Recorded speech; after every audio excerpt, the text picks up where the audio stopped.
Well, the first thing I'd say is this: when a company the size of Kimberly-Clark decides to swallow something larger than itself, it's not just chewing, it's attempting a python meal. Most mergers fail, not because the arithmetic doesn't add up, but because human beings can't resist the urge to do something bold. Bold is Wall Street's euphemism for risky. Now, I've watched the same pattern play out for 70 years.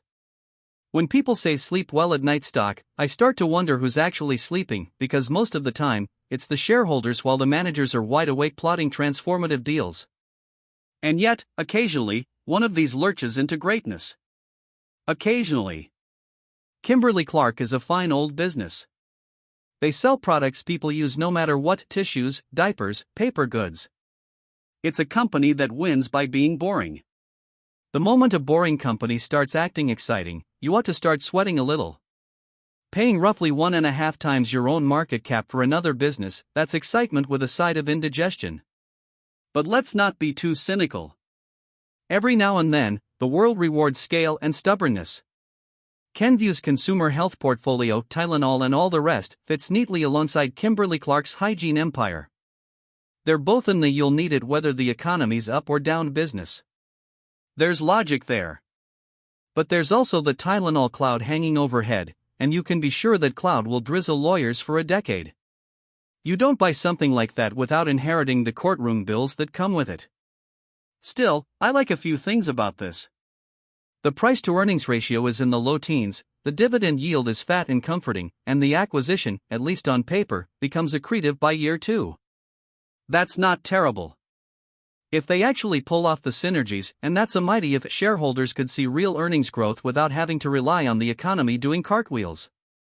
And as far as themes go, the aging population is one of the few secular tailwinds you can count on. People are going to keep getting old, sick, and cranky no matter who's in the White House. As for the stock price drop, 15% overnight? Welcome to capitalism. That's the market's way of testing your conviction. If you owned Kimberly-Clark at $63 and reinvested your dividends for over a decade, you're not a speculator anymore, you're married to the thing. You've already earned your stripes. When your spouse has a bad day, you don't run out the door, you pour another cup of coffee and wait for sanity to return. Buying more on the dip? That's fine if you understand what you're buying. A good company temporarily out of favor is worth far more than a fashionable one priced for perfection.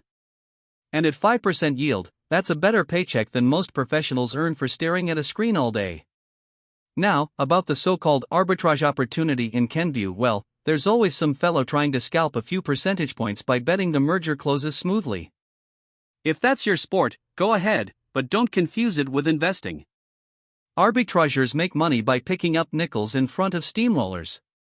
I prefer to let the steamrollers roll by and just own the business that sells the tires. If this thing actually works, the new Kimberly-Clark will be a hybrid consumer health juggernaut with global scale. If it doesn't, they'll spend years realigning, integrating, and unlocking value in PowerPoint slides while shareholders take a nap. But the people who keep their emotions in check and their time horizon long will probably come out ahead because civilization still needs tissues, diapers, and aspirin. So, what's the verdict? It's messy, it's gutsy, it's probably expensive, but it's not stupid. And if you can tolerate a little volatility while collecting a steady dividend, you could do a lot worse than owning a piece of a company that makes money every time a human sneezes or gets a headache. The world will never run out of either.